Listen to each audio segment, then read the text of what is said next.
ঐতিহাসিক শিৱসাগৰৰ তলাতল ঘৰৰ সমীপত বিচৰণ কৰা এজাক কামচৰাই দৃশ্যই বহু দেশী বিদেশী পৰ্যটকৰ দৃষ্টি আকৰ্ষণ কৰিছে। কামচৰাই হৈছে এক উজ্জ্বল ৰঙৰ ৰঙা ঠোঁটযুক্ত আৰ্দ্ৰভূমিৰ চৰাই, যাক আমি লোককথা আৰু গীত মাতত বহুলভাৱে উল্লেখ কৰা হৈছে। বিশেষকৈ কামচৰাইৰ ৰঙা ঠোঁট আদি শব্দবন্ধৰ বাবে জনপ্ৰিয়।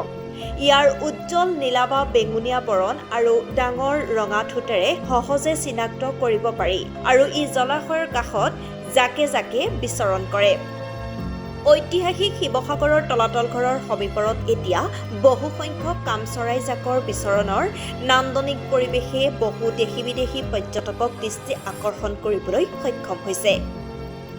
সাতসাগৰ 13 নদীৰ পাৰ হৈ অহা শ শ পৰিভ্ৰমী পক্ষী আৰু স্থানীয় পক্ষীৰ কলৰৱেৰে মুখৰিত হৈ পৰিছে শিৱসাগৰৰ তলাতল ঘৰৰ সমীপৰ।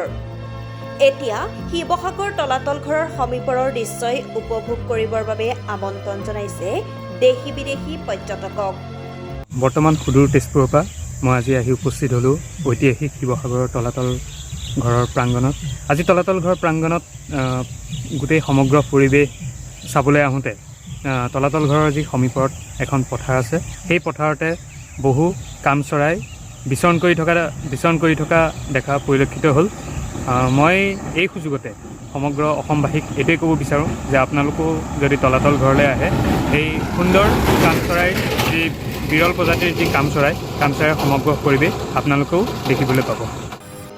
Bureau report, voice 365।